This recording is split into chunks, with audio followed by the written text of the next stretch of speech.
Hi everyone, so today I wanted to go over really quickly scheduling your time for making a cake.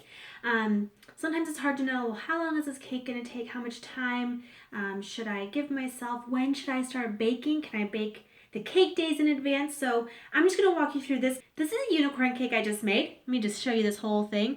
Here we go.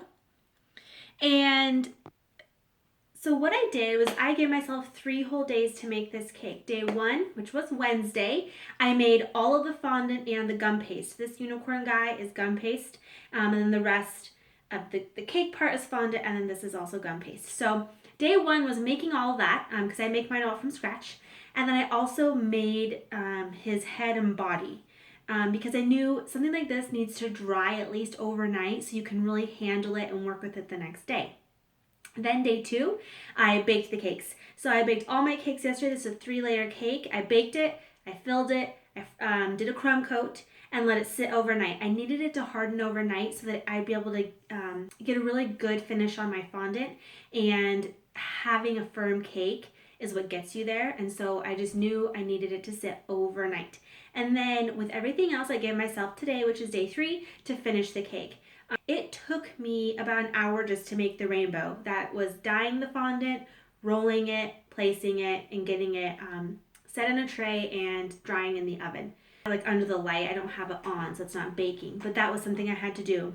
And then these shards here, that was melting candy. That was probably another 15-20 minutes for it to melt and then harden where I could break it, and it had kind of that shard stained glass look.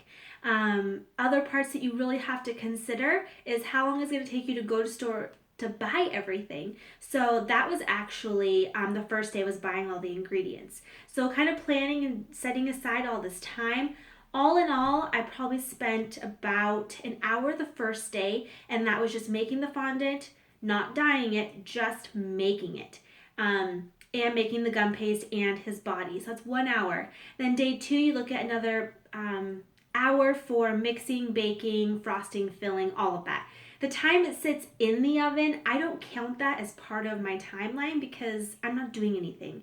Wait, because it takes the cakes a while to cool, I wait to make the frosting until I'm ready. I don't make it very far in advance. And even if you made the frosting while it was baking, you still have to wait for it to cool, right? So that's why I say about an hour for baking, cooling, and then filling and frosting and sticking it in. And on that second day, I also did the horn, painted it gold, got it attached to him. The second day was his legs and his arms as well.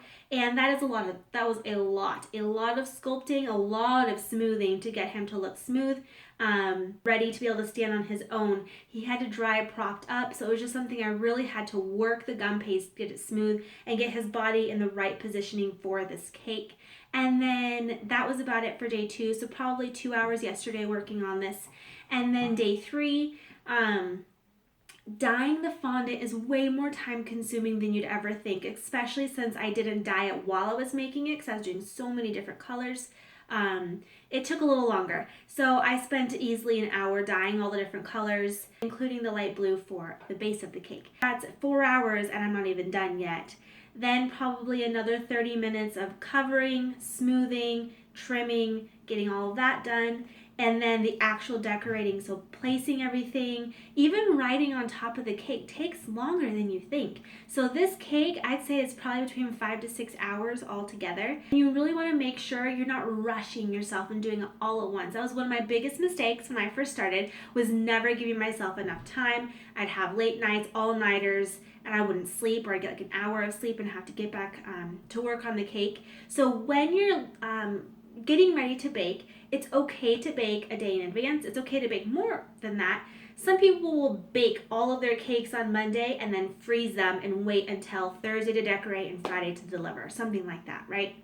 But I like to try to keep it within a time frame. If I don't have to work on a certain day, then I won't. I'll wait until 2 days before it's due, and that's where I'm going to start.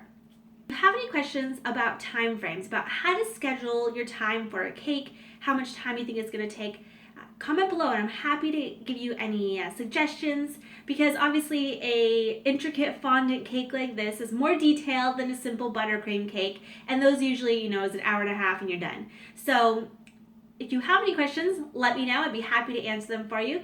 Give our video a thumbs up and please subscribe to our channel for more great videos like this. Have a good day.